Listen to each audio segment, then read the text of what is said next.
So I can tell you now what your next assignment will be. It's going to be to write a game.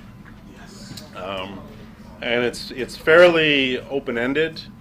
The game, there's some requirements, so it can't just be about anything. Well, it can be about anything, but it has to have some aspects that it has to be graded, so we can't make it a total free-for-all. But more or less, it'll be up to you. So the way we'll practice things for the next couple of classes is to think about implementing a couple of games and how we can do that using what we know. So the first simple game. So the trick with any large program, in fact, there's a whole software development methodology called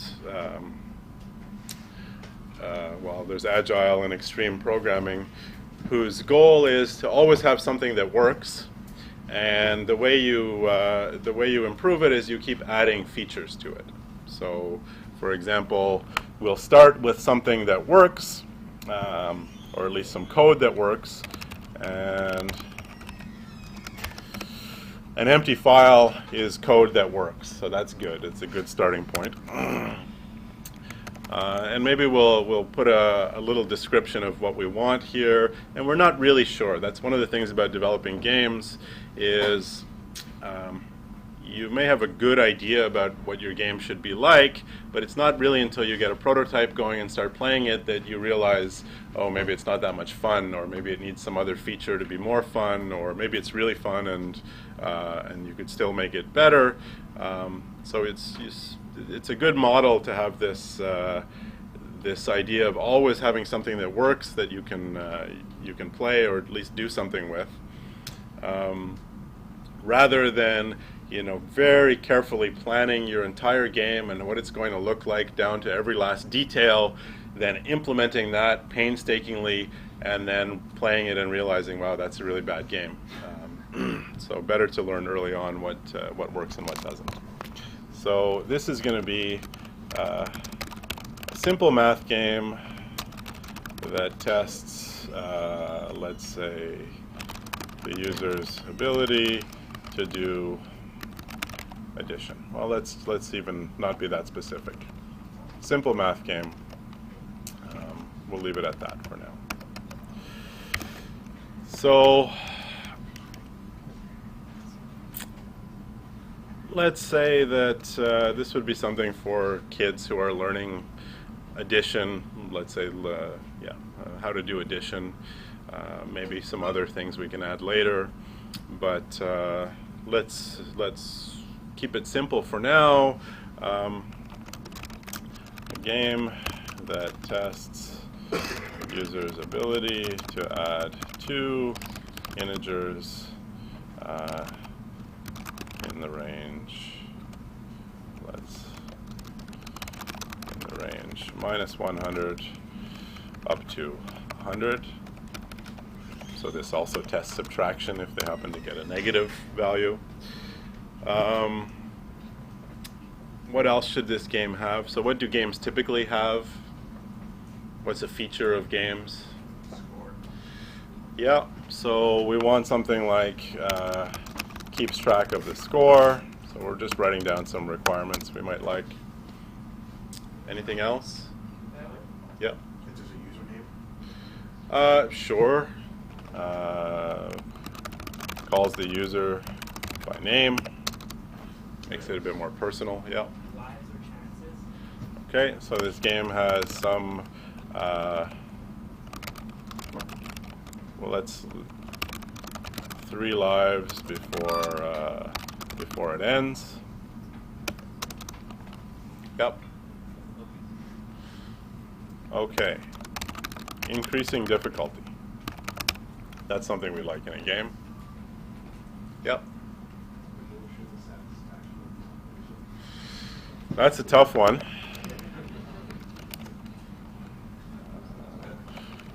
Offers emotional satisfaction.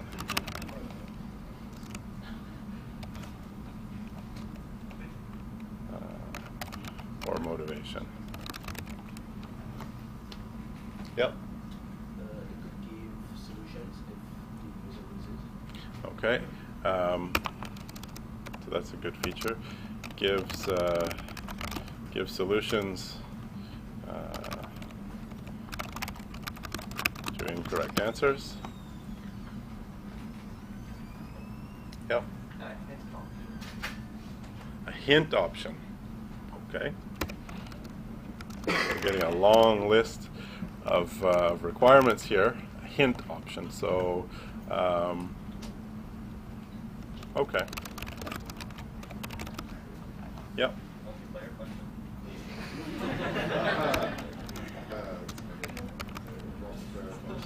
Multiplayer online. So compete with thousands of other people online. Yeah. Yep. Store. A store. Yeah. Oh, geez. That's actually good. Store. And a persistent store. So it, as you come back, you can your stuff that you have in your store or stuff that you've saved is still there. So we're probably not going to get this all done today, but it's okay.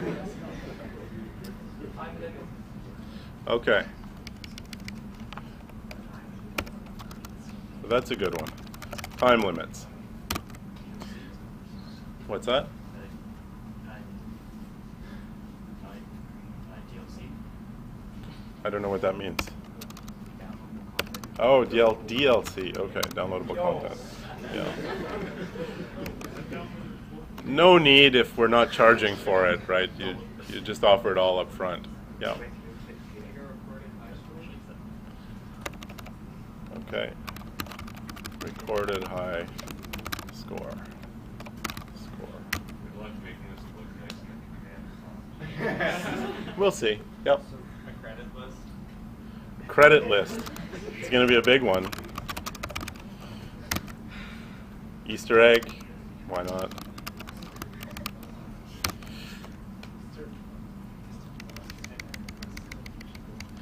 Okay, maybe we should specify that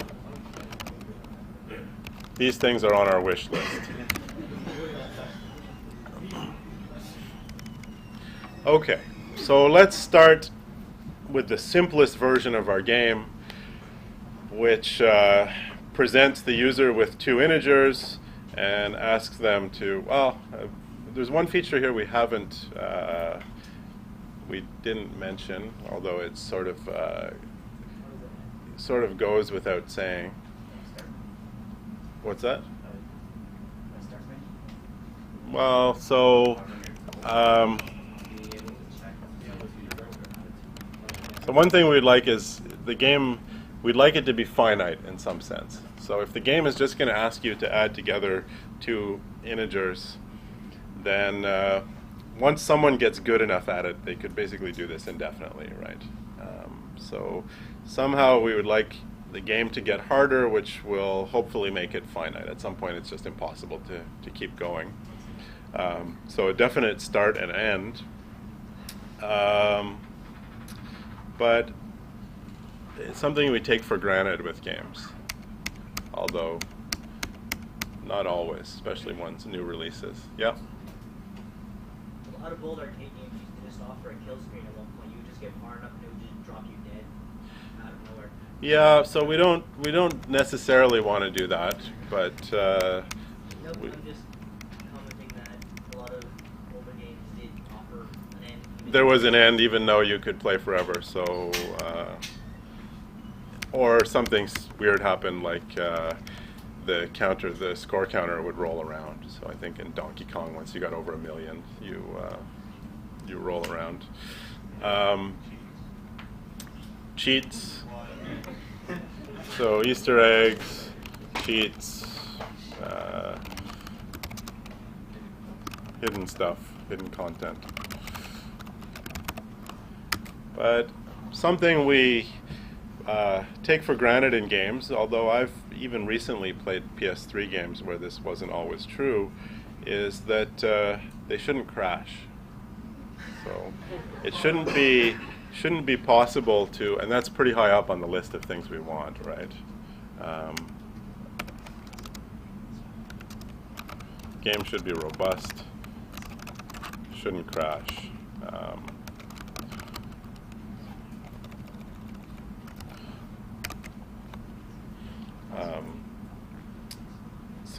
So that's a good feature, and ideally shouldn't have bugs that are not as bad as crashes either. Yeah.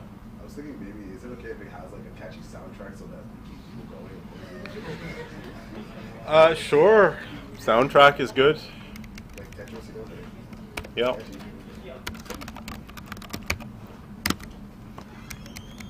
So we maybe will.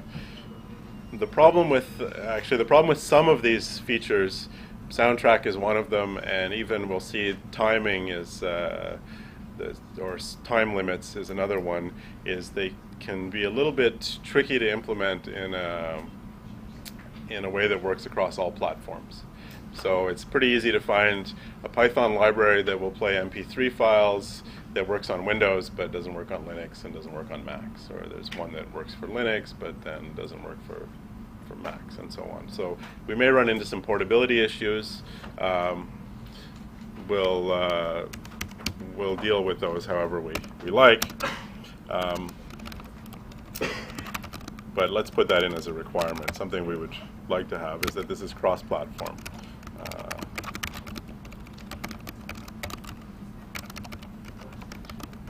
iOS. Playable on all those devices. What's that? Doesn't iOS and Android, don't they know you can say that? So iOS is a bit annoying because they basically don't want anything on there that can interpret a language. So there's a problem there. Android, I don't think it's a problem to run. There are tools that would allow you to run Python applications. Although there's many other issues like the fact that you're working on a keyboard, which is not bigger than your thumb. But that's maybe not such a big problem. Okay. Yep. Yeah, you're welcome to. Just be careful when you're doing your assignment. This is fairly important, and I don't care about iOS and Android really, but it would be nice if you made games that ran on any of the common PC platforms. So when you use a library, be aware that that library may be for one platform only. All right. So let's start our. So one thing you'll find with this kind of development is the way you write things is you'll usually start the main function that you're going to start writing. You start making your game within that function, and this function starts getting too big, so you start factoring out pieces of code and putting them into their own functions, and we'll see that develop. So we have this math game we want to make. It's supposed to present the user with two integers that they're supposed to add together. So I guess the first thing we need to do is present the user with those two integers. So how do we do that? We done anything like that before? Yeah? Yeah. So we can generate a couple of random numbers. And if you remember last class, better close my email. Python random numbers, we saw that those are available. There's a whole library devoted to generating random numbers. And inside that library, there's a handy function for us. Randint AB gives a random integer between A and B inclusive. So we want A is minus 100 and B is 100. So that's good. So A equals random.randint minus 100 plus 100. B is equal to random.randint 100 plus 100. What's that? You have to import the random. Yeah, so we'll import random. So just a quick note, technical thing. So here you can import an entire library, or you can import specific functions from inside a library. So when you import an entire library, if you want to use, that means you can use any of the functions in it, but you have to prefix them with the library name, like we're doing here. So random.randint. If we were really going to be using randint a lot, then we would do something like this. from the library random import randint. And then it would be really a local a function in the local namespace. We could just use it without prefixing it with this random.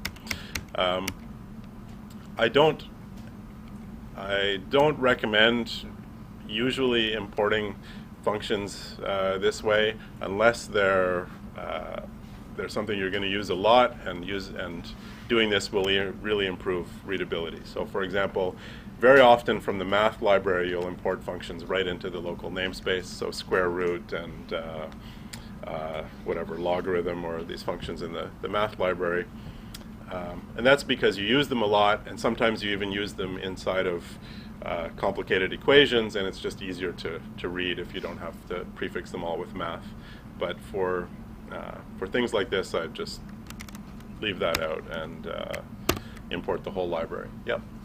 This is just kind of a syntax thing, but on Java, I'm used to naming my functions with camel case, like second word, first letter. Yeah. Is having everything lowercase, is that common in Python, or does it matter? Okay, so the question is this everything lowercase common in Python? One of the nice things about Python is the guy who created Python, Guido van something, Ostrom, it's a Dutch name. He has an opinion about everything. So, and you know, he's the creator, so he gets to write guides about how you should do things in Python.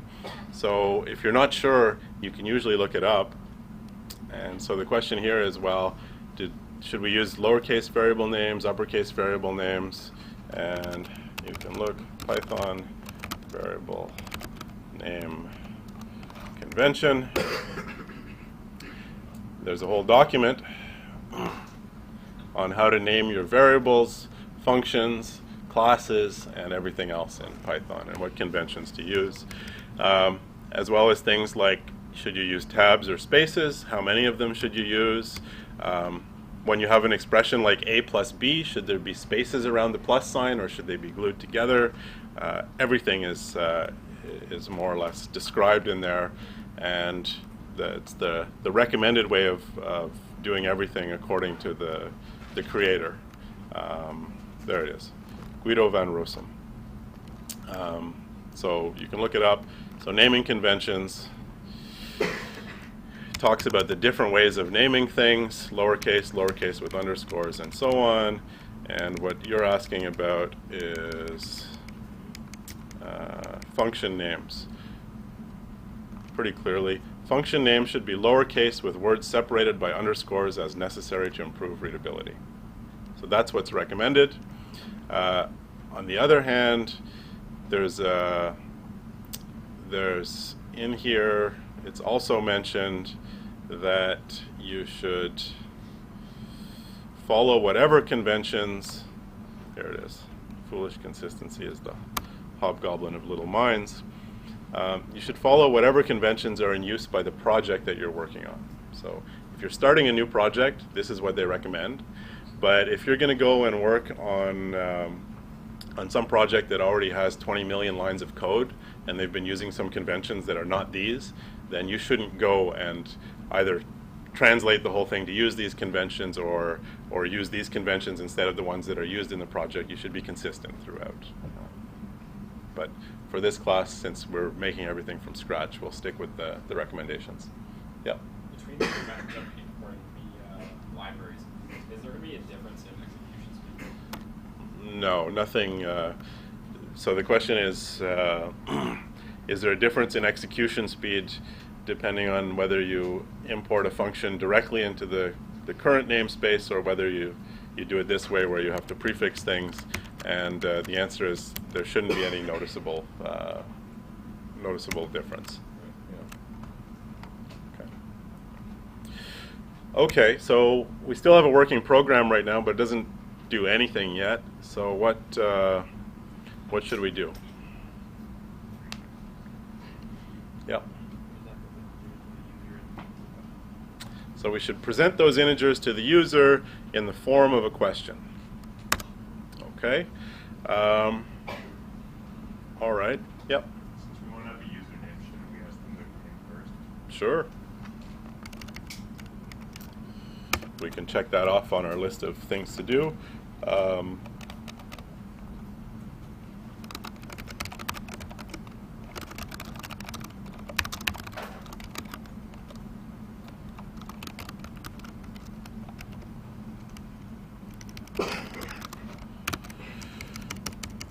Okay.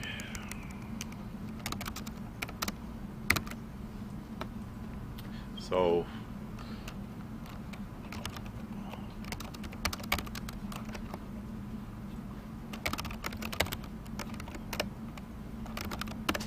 okay, good. So the code works. And we can even check off something from our list of things to do. Where did we say we wanted a username? Calls user by the name. Fourth from the top. Calls user by name. Check. Okay. And how should we present this to the user? Yep.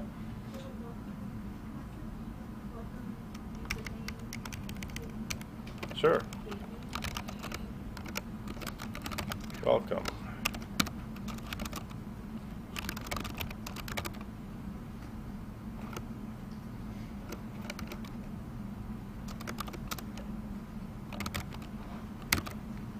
There we go.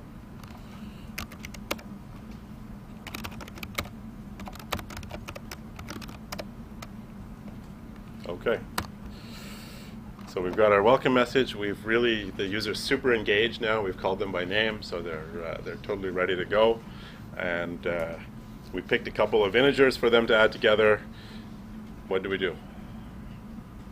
Yep. You could declare a variable from the answer, Mm-hmm. and it will be equal to be typecasted into an integer and then ask for one equal again. And then inside the one equal ones, you ask the user for the sum of two A and B. Okay.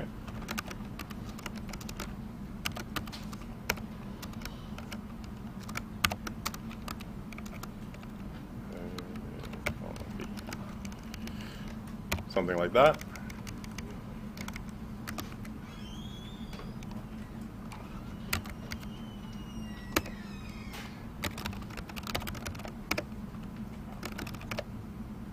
Okay, so now it's asking for our answer. We enter it, but then it's over. Okay, so we've got some of our, yep. So shouldn't declaring the variable and the answer and all that be within a while loop or some kind of loop do it? Probably, but let's get one round working first, and then we can put that in a while loop once we're happy with it. Okay.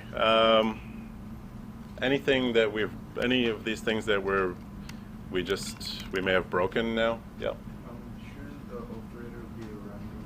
Shouldn't be random. Which one? The plus.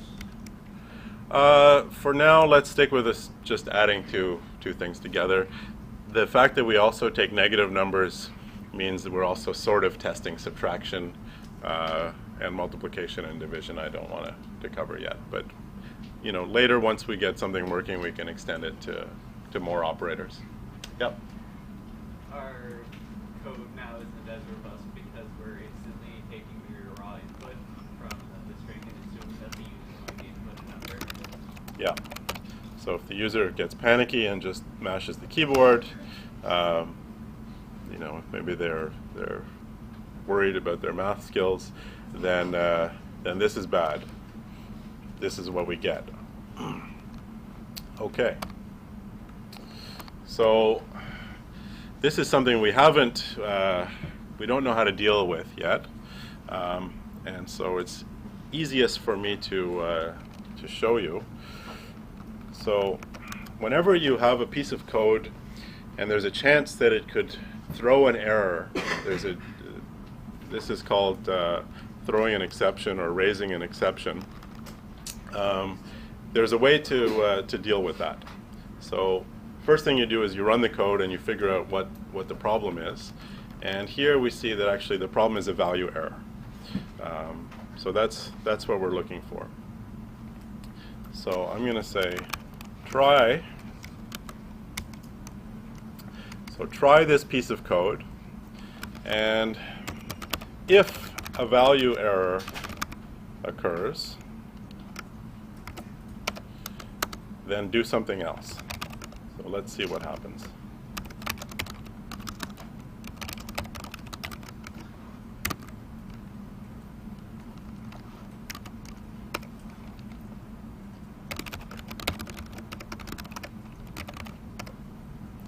Okay, that's a bit better, right? So at least this is a meaningful message to a user of our game, rather than this traceback here that shows, you know, what functions we were in and exposes the code and clearly shows that the game is not polished. This is a more useful message. So basically, the way this try except thing works is you use the keyword try. You specify a block of code, it can have more than one line in it, that could throw an exception. So throwing an exception is what happens when you see one of these errors spit up. And you add an except clause at the end that can catch that type of error. Yep. Is it not possible to just do like answer cannot equal string? If it does, then So what you can do is not do this conversion, and then carefully look at, and then examine, so then you get a string back, and then you can examine that string, right? You can look at all the characters of a string, and so one strategy would be to look at all the characters and make sure that they're all digits. So that's a possibility, but it's somehow easier just to go ahead and let it try and convert it, and if it breaks, we'll error gracefully. Otherwise, you're basically just recreating the function that recognizes integers and recognizes integers from strings and converts them, and no need to rebuild the wheel in this case. Okay. Now, is this a decent form of error recovery? Not really, right? I mean, so what happens? The error message is nicer, but then it just ends. And so maybe this is already something that's complicated enough that maybe we should wrap it inside its own function. So let's say we're going to make a function that's called int input, and it takes a prompt, just like raw input does.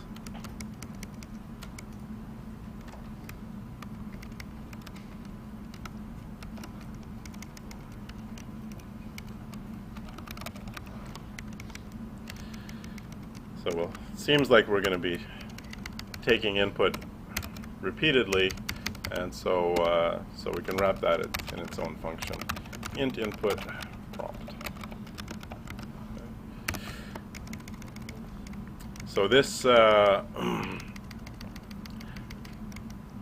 this still does the same thing as before, but it's been factored out a little bit. But I'd like this input function to not give up if somebody enters something something bad. So what can we do? Yep. Yeah. It says while true, and then inside, okay, when you say while true, Mm-hmm. inside the try statement block, if there's actually an answer, then you break out of the loop. Yep. So that works. So if we get to this line of code, that means, if we get to this return statement, that means that the previous line actually executed correctly. There was no error. Otherwise, it'll raise this error and end up down here. So basically, at this line, we can assume that the integer was read correctly, and we're done. We exit it. Otherwise, we end up at this line, and it prints you made a big mistake. Maybe we should make that a bit more meaningful.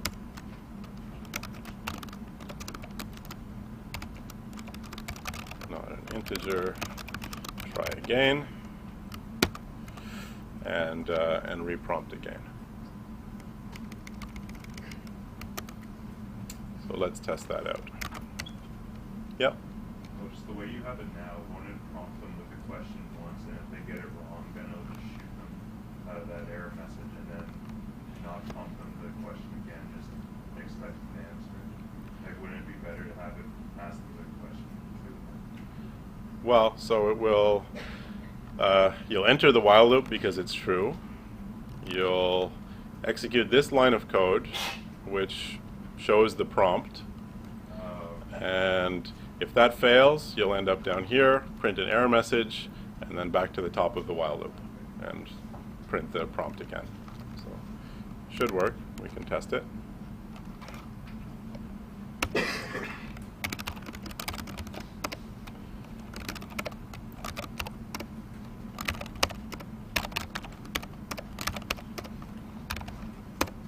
Good. Okay. So we seem to have now a robust mechanism for reading integers, one that that recovers if the user enters something invalid. They just enter another try. Okay, so after we have we've read this integer, what do we do? Yeah. I have a question about defining like the function. Can you call the function before it's defined? Like, will it scan the entire piece of code, or do you have to put it, for example, the function input, you have to put it before math game because you called it in math game? Okay, let's try that out. So the question is, can you call a function before it's defined? And it's not exactly clear what that means. So I guess you could ask, will this also work? Yeah. So let's try it and see.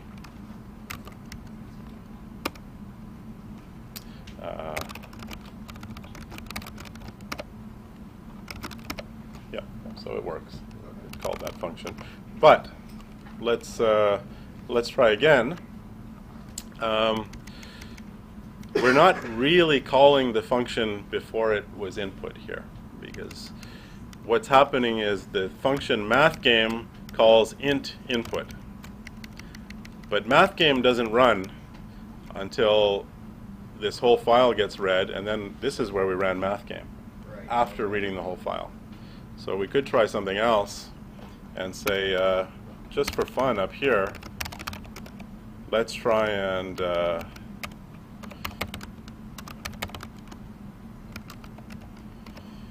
call int input. This is really going to call it now. There's not inside a function. See if that works, and if it calls it before it's defined. And the answer is no. So you can't call them before you're defined, but if you're calling it inside a function, you don't have to worry about that until that function is executed. So personally, well, it's a personal choice. I like to organize my code in a way that the smaller, simpler things show up first, and then the real program logic comes towards the end. But other people like it the other way, sometimes like it the other way around. Up to you, or whatever the coding conventions are for the project you're working on. Okay, so now we've read this this answer. What do we do with it? Yep. You can see if it's right. Yeah. So we better save it. Okay, and so we sort of have a case here. If the answer is equal to a plus b, then we can print a correct. Great work. Many exclamation points. Otherwise, what can we do?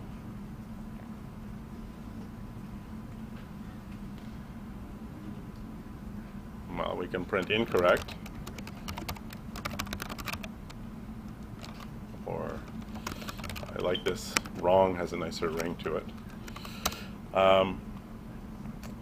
Did we say, was there something we said we wanted to do in this case? Okay, give them the answer, lose a life. So there's a few things we would like to do at this point. So the simplest one will be to give them the answer. And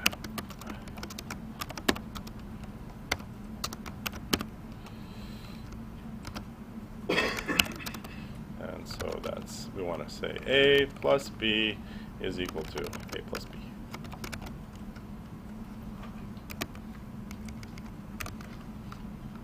Let's test that.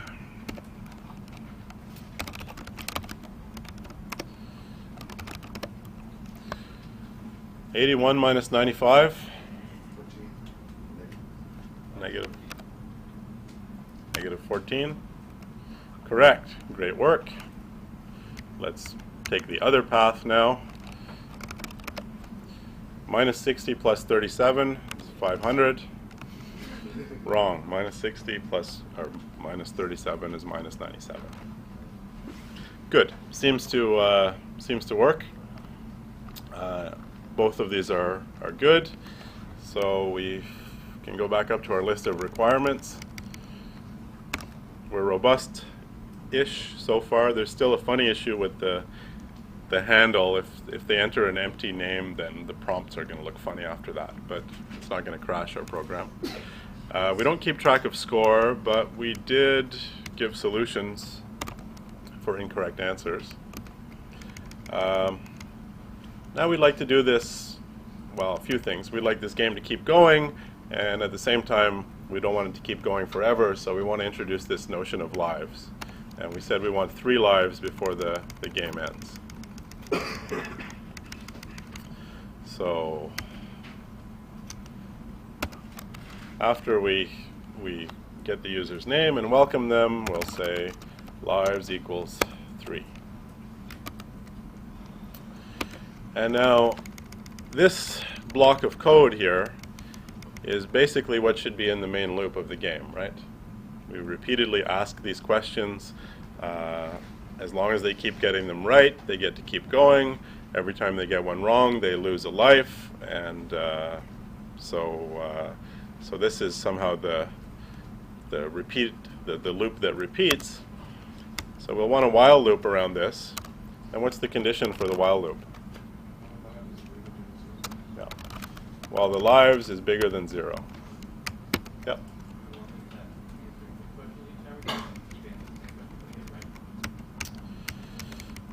Well, if we're going to give them the answer, then yeah. So the design decision. But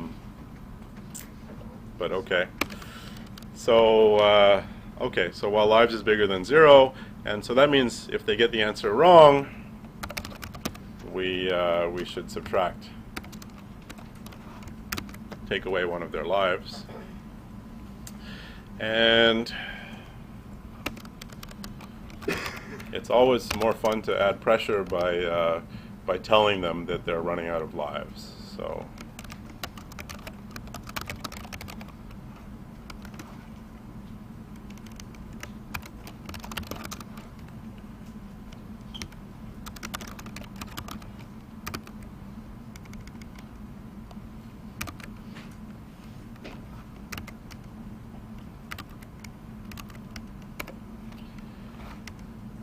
okay, let's see if this works. Okay, 89, minus 89. Wrong, minus 81. Minus 49 plus 67.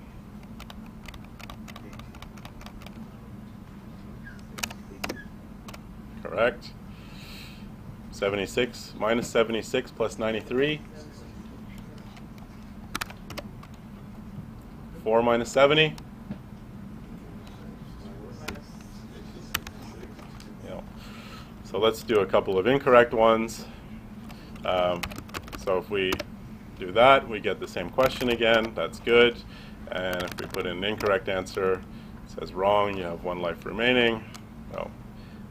So there's something a little bit yucky about our code. 1 lives remaining, that's not so nice. Minus 100 plus 98 2. Okay. 0 lives remaining, and the game is now over.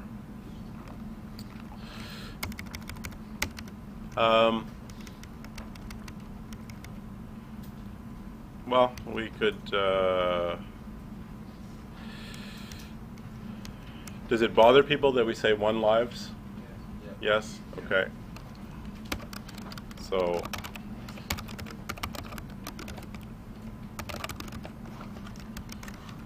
I don't want my code getting too complicated.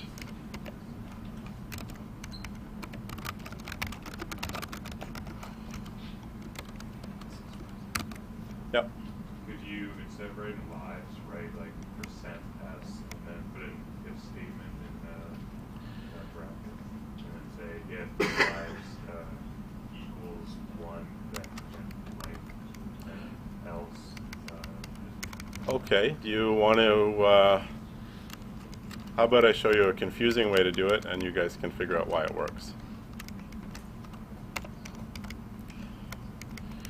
You have percentage %d, percentage %s remaining. Lives. And I want to say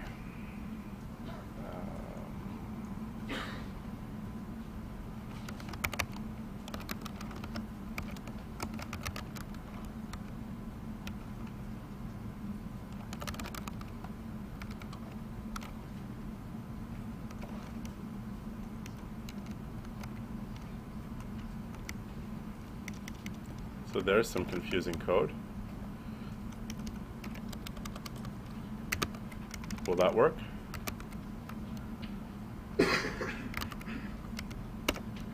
see. Oh.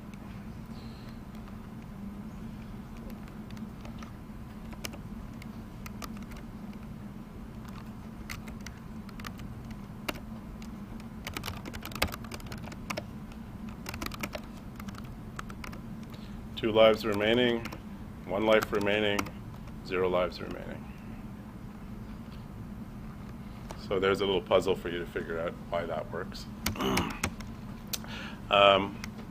But it's still a little bit yuckier than I would like, so I'll still move that into a function.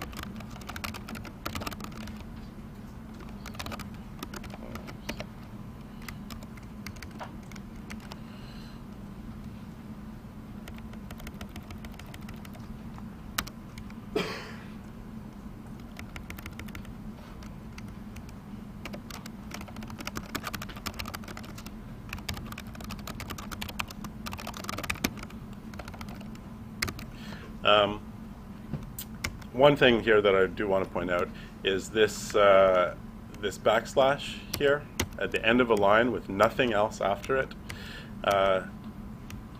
So when I tried to do this all in 1 line, I went past this. You can maybe hardly see it. There's a very light gray line down the edge of the screen. That's at exactly 80 characters. So one of the things you can read about in the Python style guide is lines should not be more than 80 characters across.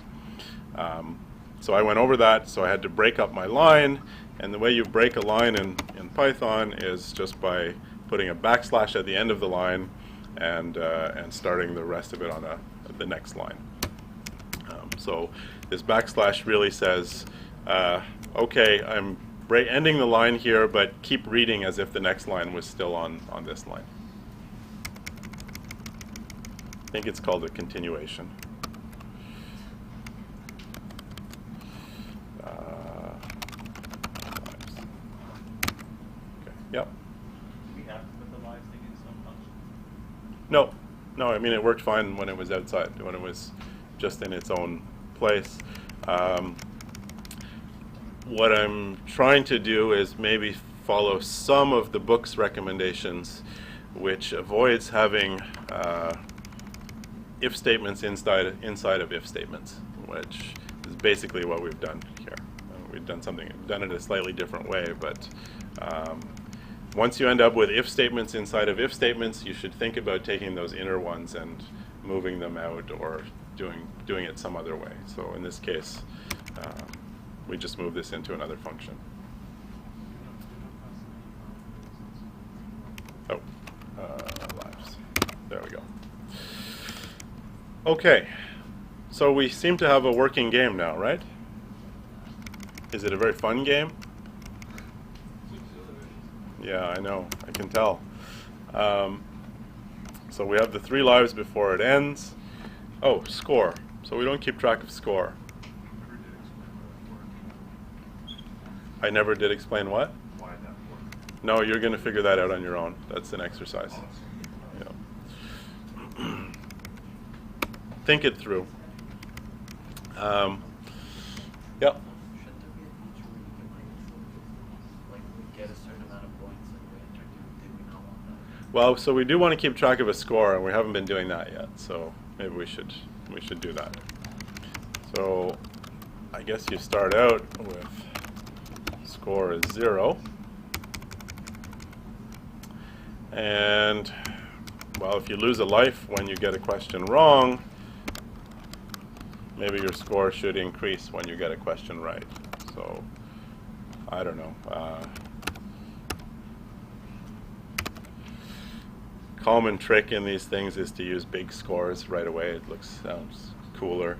It's not so nice if you finish with a score of 5, but 5,000 looks better. So the score goes up, and it's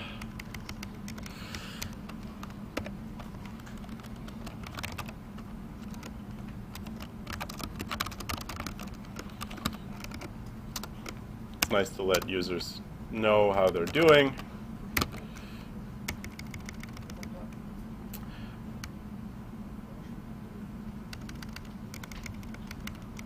So now we're keeping track of score, and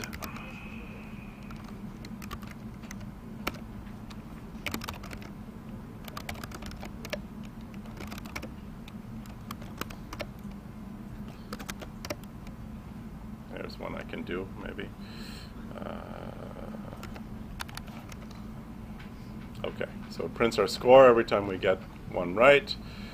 Okay. So, anything a little abrupt about this game? It just ends. It drops you back to the prompt. It says you have no lives remaining and ends. So maybe it would be nice to have some kind of goodbye or something.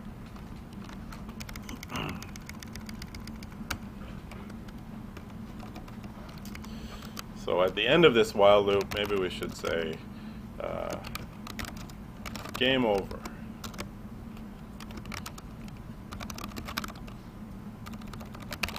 Final score is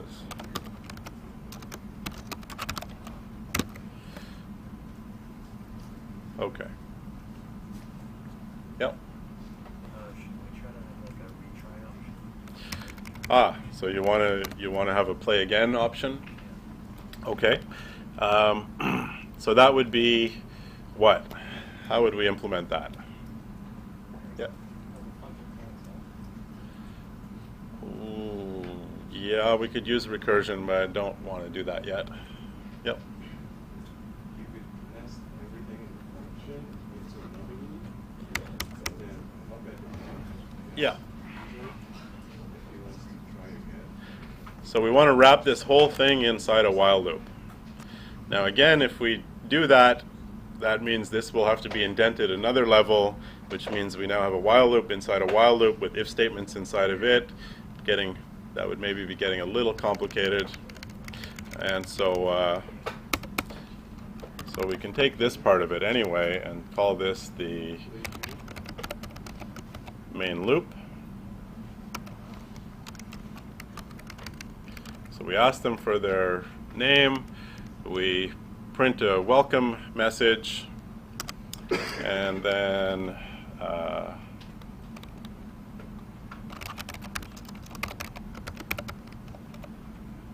well, we'll just call main loop. Okay, So nothing fancy there. We just took this piece of code and stuck it into a separate function. And now we would like to say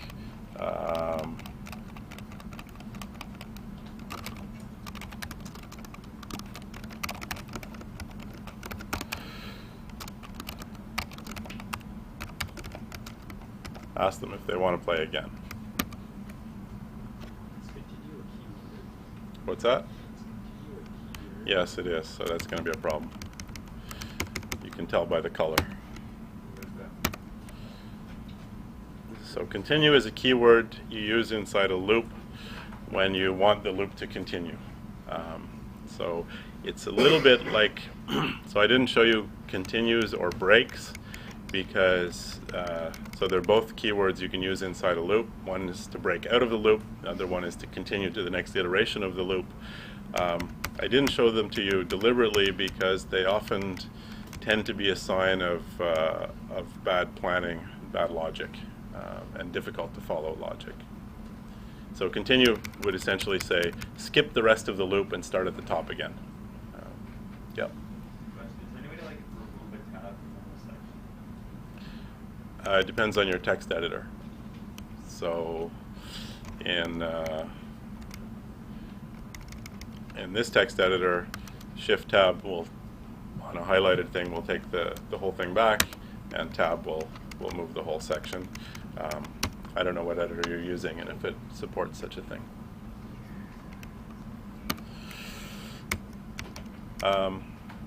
Okay, so we asked them if they want to play again, and then what?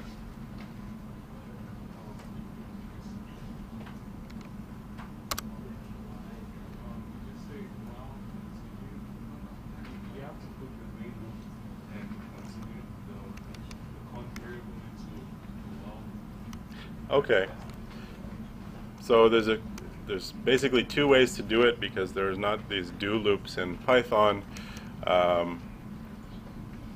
So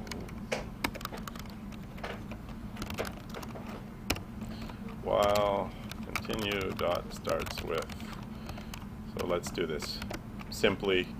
As long as continue starts with y,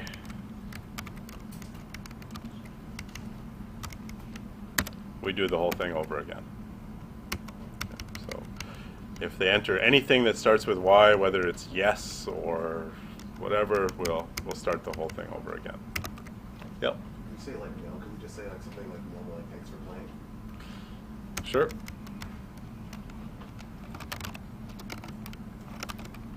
So that would be outside the while loop. Thanks for playing.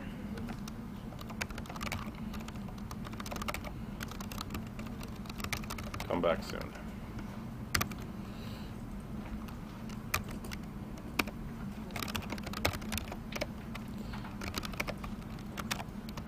So I'll very quickly lose. Play again. No. Good. Thanks for playing. Come back soon.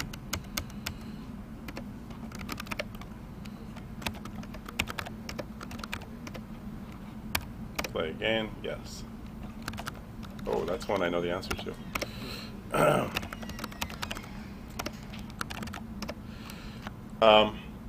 So this isn't perfect. Any problem with this this thing here? Yeah. We could what? Yeah. Yeah. So you know, if you type "I'm not sure," what's going to happen? Yeah. I'm not sure doesn't start with a Y, so it just treats that as a no. We could, if we want, we could write another.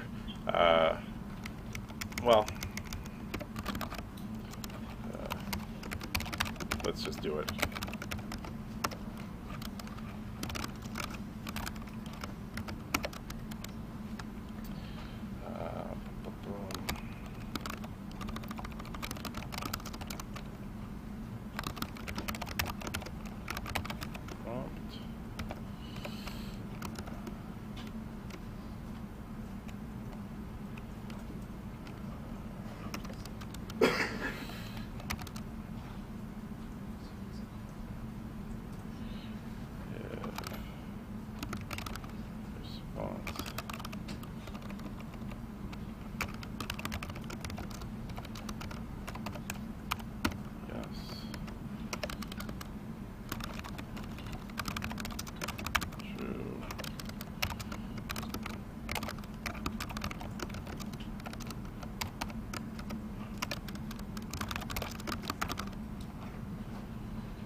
Okay, so we just wrote another input function that only accepts the single letter y or n as inputs. Otherwise, it just keeps asking the question again.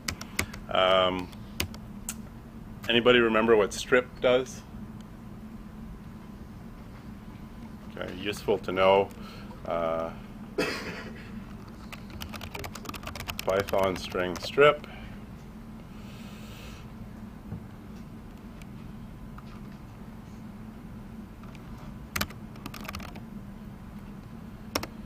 You use it a lot when you're handling user input. Returns a copy of the string with leading and trailing characters removed, and if you don't specify characters, then it's white space. So they really have to enter a y or an n. They could have some spaces before or after, but that's the only thing that this thing will accept.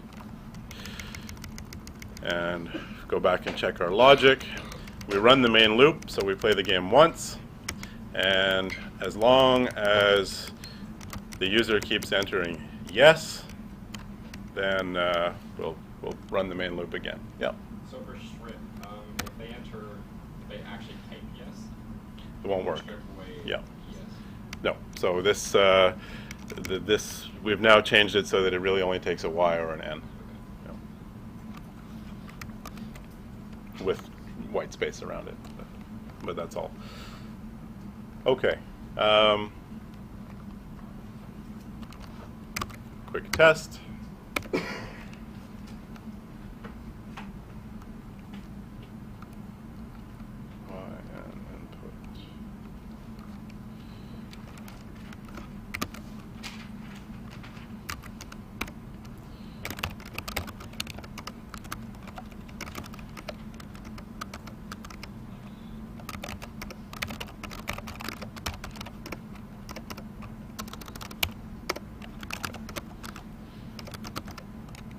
No. Good. So it wasn't on our list, but we can add it. Play again feature. Okay.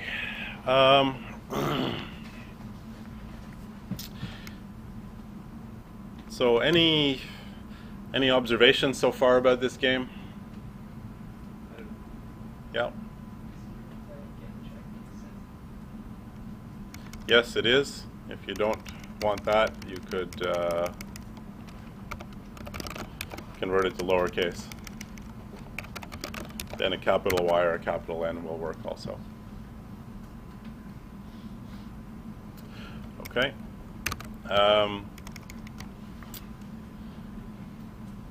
All right.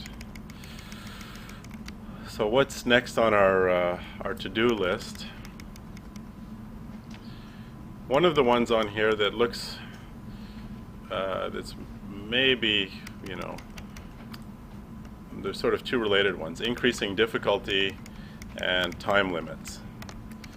So increasing difficulty we can get in two different ways.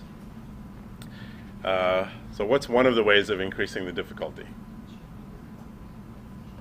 What's that? So we could increase the size of the numbers that we're trying to add together.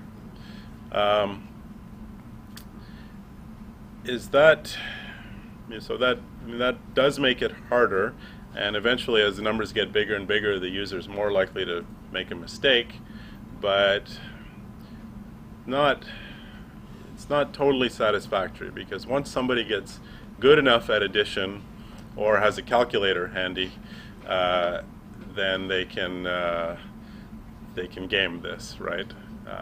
In fact, it's really easy here because you can run a calculator on your PC and just copy and paste the question into the calculator and get the answer back.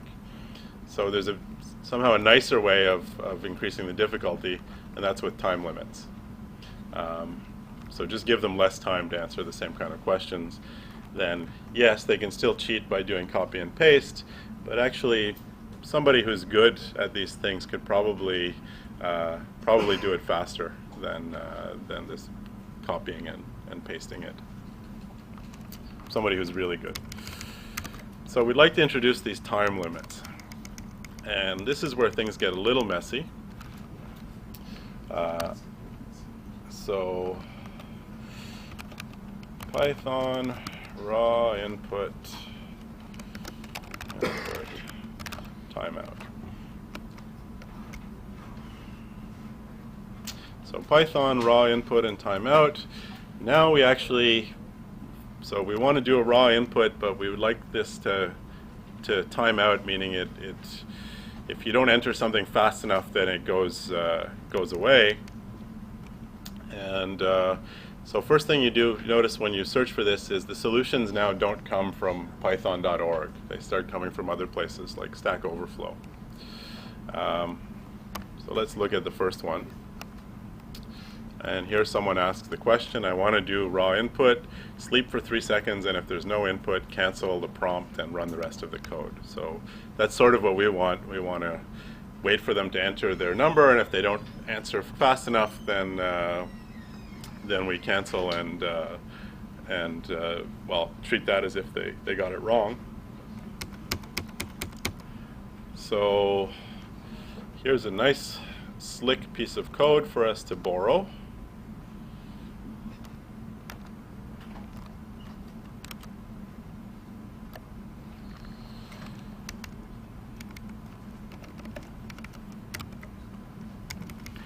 So don't worry about what this is doing. Put prompt timeout.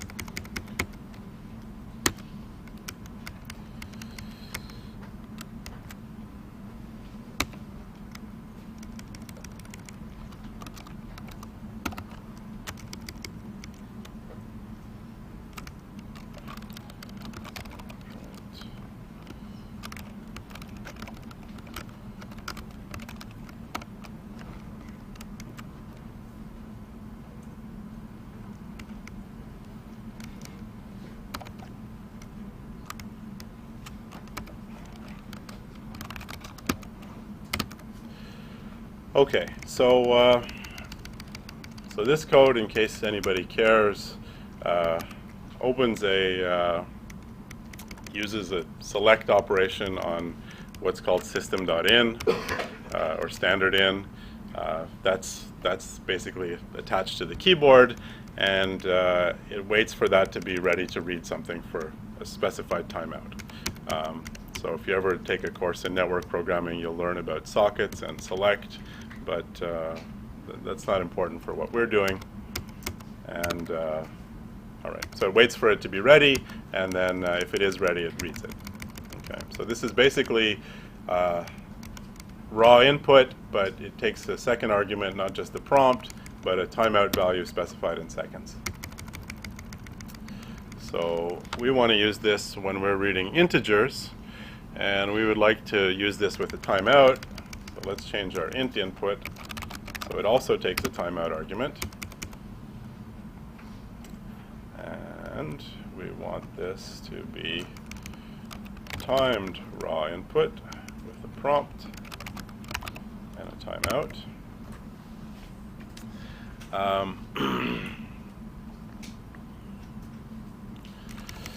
And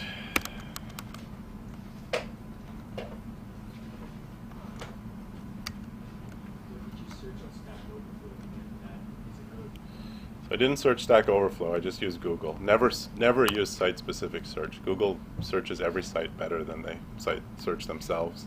So I just did Python raw input timeout. But lots of different things will get you these kinds of threads. So Python, reading, keyboard, timeout, whatever. Yeah. I think on your int code, the raw input timeout isn't actually defined at the moment. So, You're right. There's a def missing. Thank you. And now we have to make this logic a little bit more complicated. So we read the answer. So if the answer is empty, or let's do something. If S is not equal to none, then return int S. Otherwise, return minus 5,000. Okay, so we read one of these timed raw inputs. That's not S, that's called answer. That's one of two things. It's either a string that the user entered, or it's this special word none. If it's the string, then we convert that to an int and return that. Otherwise, we return minus 5,000, some answer that's definitely not correct. So that's great. And now we can call this, and we will give users a time limit. I don't know, what's a reasonable time to answer these things? 5 seconds? It's good for testing, and maybe we can get the answer that quickly, maybe not.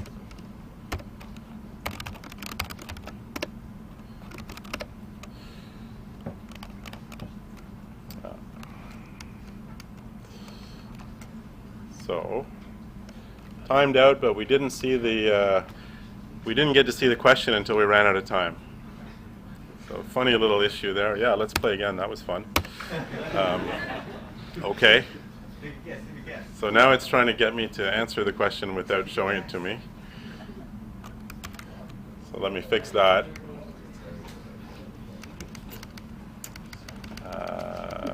Lump.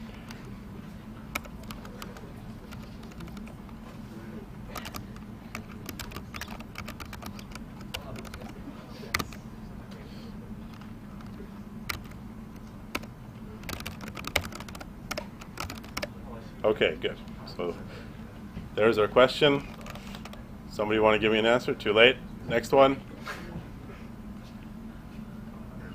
No? 8. Whoa. Yeah. 5 seconds is already pretty tight, eh?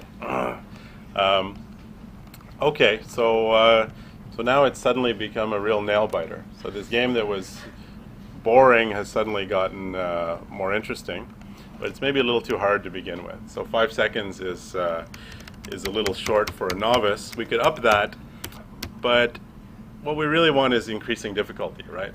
So we would like this to get this time that you're allowed to have to get smaller and smaller. So so let's start with a timeout of what? 20 seconds? 15 seconds. 15 seconds? 42. 42 seconds? Okay, let's try 42 seconds. Okay, so 42 seconds is your timeout. And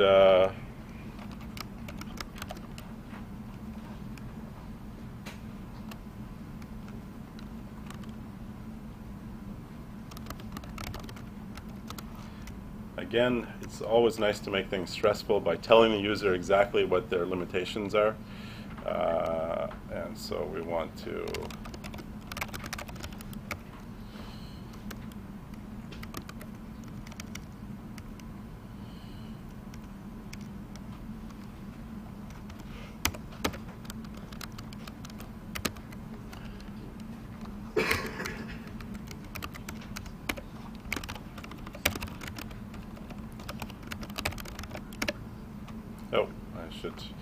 so we want this to decrease. When should we decrease the amount of time available? Yep. When they get it right. And let's be aggressive about it. Let's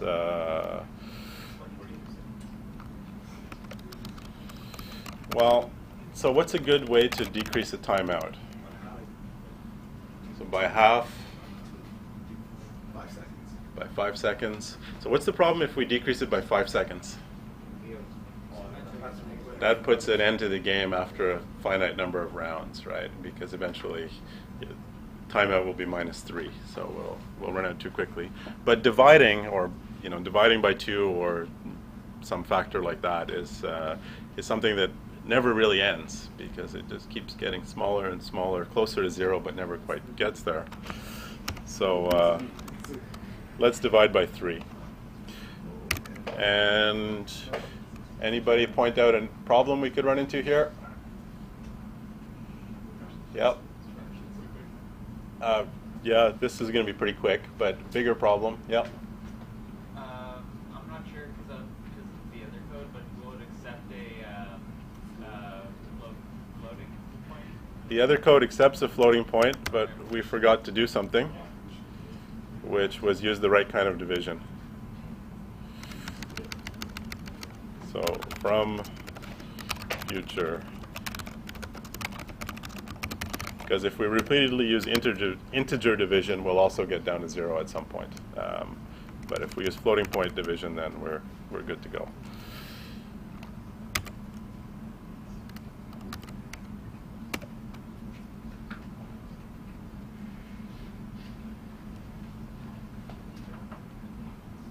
Must occur at the beginning of the file.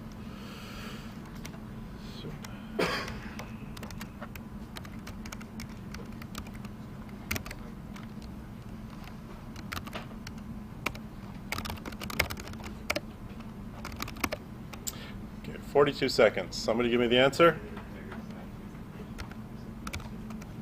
14 seconds. Negative what? Okay. 4 seconds. Too slow.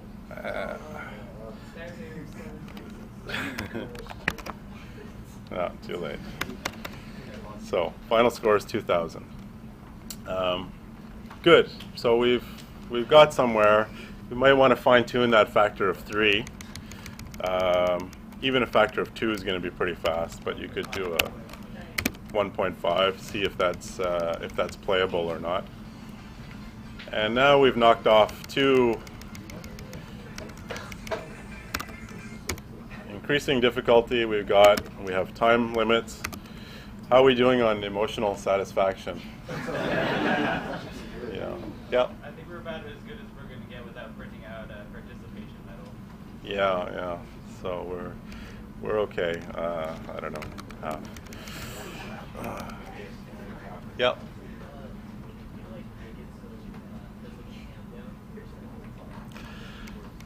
That's going to be, so we can make that. It's going to be a little trickier. It's actually going to be a lot trickier. So the one way you could do that is to, within this timed raw input, so we know this trick for, we know this trick for printing things on the screen, but even if we didn't, it's not that critical. We could have this thing time out, set the timeout here to be 1 second, and every time there's a timeout, we then, print how much time is left. Now the difficulty with that is the system prints its messages on the same place that we're typing our inputs. So, if it takes you 2 seconds to enter your answer, then you might enter 1 digit, and then suddenly the system is going to print over that, and the digit is still sort of there waiting to be read, and then you're confused and you enter the other one. So we're sort of limited by the medium we have here. There are some fancier libraries that allow you to do things like print anywhere on the terminal, but we're not playing with those just yet. So, but very quickly in this course, we'll do graphical user interfaces where that won't be an issue. Yeah. Could you not do a carriage return? Yeah, so you can do the carriage return to keep overwriting, but remember that cursor, the cursor that our print statements where they show up, that's also the place where your keyboard inputs show up. So when you start moving that cursor around, that means your keyboard inputs will be moved around as well. So it gets confusing. In fact, we already you may not have seen it here, but there is a little issue even with this. I'll just illustrate because you may run into this when you're doing your work.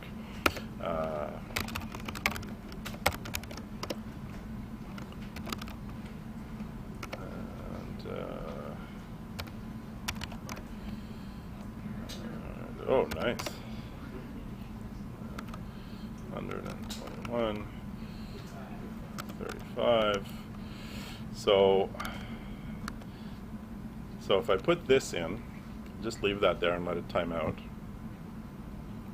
And something that you don't know is actually that's still there. So even if I enter the correct answer now, there's going to be a problem because it thinks that I actually entered 84328. So there's a little issue there that this could be made a bit more robust. Okay, so I think we'll leave it at there for now, and pick this up again on Wednesday. Yep. Does the game we're going to work on next week, does it have to be original? No, not. What is it? I mean, it's a game of your own design, but of course it can be like some other game you've seen before. Yeah. Yep.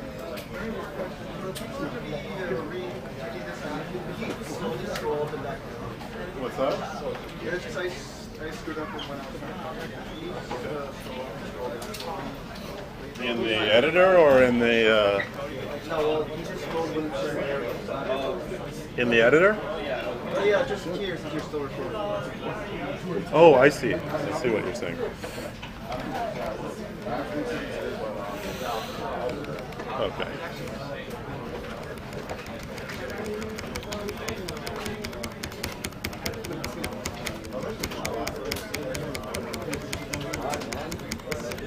It's fun. It's a lot of practice.